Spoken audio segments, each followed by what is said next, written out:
صباح الخير، اهلا بيكم في حلقه جديده من حلقات اقتصاد بلا فزلكه. النهارده هنتكلم على مصطلح اغلبكم ما سمعش عنه قبل كده، وهو اصطلاح حل الكبرى.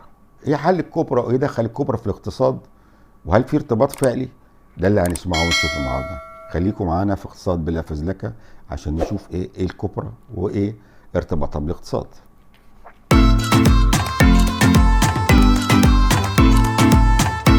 اهلا بيكم مره تانية.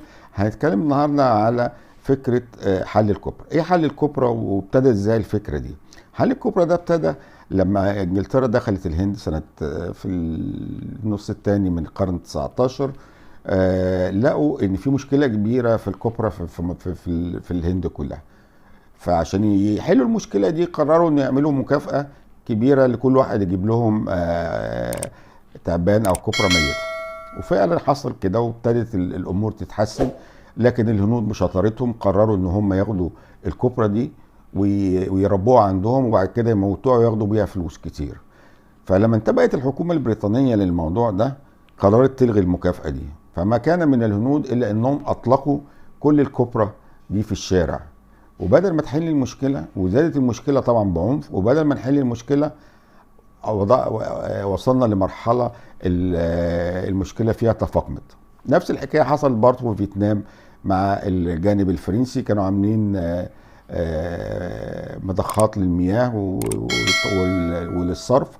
امتلأت هذه المجاري بالفيران، فحبت الحكومه الفرنسيه نفس الحاجه انها تدفع مكافاه للي يجيب له دار ديل فار على ان هو فعلا قتل الفار ده. وابتدى الفيتناميين يعملوا نفس الحكايه، يقطعوا ديل الفار ويسيبوه في المره تانية عشان يعيدوا يستفيدوا منه مره اخرى. اكتشفت طبعا الحكومه ووقفت، ولكن المشكله زادت بشكل كبير.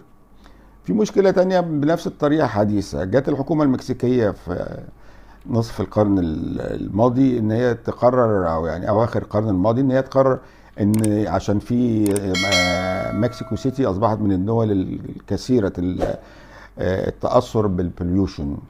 فقررت ان كل واحد عنده عربيه، رقم الزوجي يبقى يومين ثلاثه في الاسبوع، والفرد يبقى يومين ثلاثه في الاسبوع، عشان يوقفوا استخدام العربيات. فكان الحل ايه بتاع الناس بدل اللي كان عنده عربيه رقمها زوجي راح اشترى واحده عربيه تانية رقمها فردي، والعكس. وعشان كمان يوفروا فابتدوا يشتروا عربيات تعبانه جدا عشان يقدروا ينتقلوا. فاللي حصل ان البوليوشن زاد في مدينه المكسيك، واصبحت من ثالث او رابع دول العالم من الناحيه دي. طب ايه دخل ده بقى في الاقتصاد؟ يطلق حل الكبرى على اي واحد بيحاول يعمل حل ويجي عكس النتائج المتوقعه منه. وعشان كده احنا تملي بنقول الكلام ده برضو ينطبق على الشخص، ينطبق على الاسره، ينطبق على المجتمع، ينطبق على الحكومه والدول بعمومها. وعشان كده لازم نكون حريصين جدا في تقييم الموقف، وحريصين جدا نشوف ايه النتائج السلبيه اللي هتنتج عن هذا الموقف. بمعنى انه مش مجرد ان انا بحل مشكله كده وخلاص، لا، في احيان كتيره حل المشكله الوقتي يترتب عليه مشكله اكبر في الزمن القصير. وعشان كده احنا بنقول ايه يا جماعه، في ناس يعني مثلا لما بنتكلم يقول لك الشخص ده صاحب رؤيه. يعني ايه صاحب رؤيه؟ مش ان هو شاف رؤيه في المنام، لا، صاحب رؤيه يعني يرى ما في اخر الطريق، وعندما يصل هناك يجد ما يتوقعه. يعني لازم تكون حواليك الناس اللي انت بتتخذ منهم القرار، سواء انت عندك الخبره الشخصيه في اتخاذ القرار ده بشكل كويس او ينقصك التجربه بشكل كامل. لازم تستعين باهل الخبره في المواضيع دي. معنى اخر، احنا في اول حاجه يعلموها لنا في علم الاقتصاد يقول لك ايه، اذا فشلت في التخطيط فانت تخطط للفشل. ونفس الحكايه اذا فشلت في التوقع فانت تخطط للفشل. عشان كده لازم نكون احنا حريصين جدا، ولازم ندرس كل جوانب القرار، سواء على مستوى الدوله على مستوى الشخص. مش مجرد ان انا بحل مشكله سريعه او منظوري ان انا حليتها كده وانا ما عنديش فكر اعمق من او ابعد من اللحظات اللي انا بحل فيها المشكله. وعشان كده حل الكبرى ده بيطلق في الاقتصاد على اي حل يقوم بيه بعض الاقتصاديين ويجيب عكس النتائج المرجوه منه. وعشان كده اطلق على الاقتصاديين كنوع من المزاح، انه لو اتنين اقتصاديين قعدوا يناقشوا موضوعين يختلفوا على ثلاثه. لانه الفكره كلها ايه؟ ان انت بتتكلم على توقعات وعلى افكار وعلى نتائج انت مش شايفها لكن انت متوقعها. وعشان كده الخبرات اللي بتيجي او الناس ذو الخبره في هذا المجال ليهم قيمه عاليه جدا، لان هو المجال الاقتصادي ما بتقدرش بيبقى فيه توقعات. التوقعات دي قايمه على حاجات كتيره، من ضمنها رد فعل الناس، من المرحله الزمنيه، الوقت اللي بتنزله، نوع القرارات دي كلها. وعشان كده نامل الفتره اللي جايه في وجود الصعوبات اللي المجتمع بيقابلها ان احنا موضوع اتخاذ القرار وابعاده وما سيترتب عليه على المستوى القصير او البعيد يكون في موضوع بشكل مهم وجاد في صاحب القرار. الموضوع مش ان انا احل مشكله النهارده واجي بكره الاقي ابعادها زادت بشكل كبير. المشكله كلها ان انا لازم اكون فاهم انا بعمل ايه وليه وامتى. طيب وبعد ما اعمل الكلام ده كله، هل هيجي المردود القرار ده باللي انا عايزه ولا هيجي عكسه؟ طبعا مش من السهل ان انا اقعد اقول الكلام ده. هو في طبعا في نوع من الصعوبه، لان ممكن يكون في بعض العوامل الخارجه عن الاراده، لكن ده ما بيمنعش انه اي قرار ممكن تاخده في عوامل خارجه عن الاراده يحدث نتيجتها ان القرار اللي اتخذه ممكن يفشل او يفشل جزئيا او لا ينجح. كل الكلام ده وارد، لكن باستبعاد الفورس ماجور او العناصر اللي هي خارجه عن اراده المجتمع، فهي لازم يكون في مجموعه من المستشارين اصحاب الخبره واصحاب الرؤيه واللي كان ليهم تجارب سابقه. لان في الاقتصاد بالذات انت بتعتمد على تجارب الناس وعلى فكره ان انت تشوف ردود افعال الناس للقرارات اللي بتاخدها.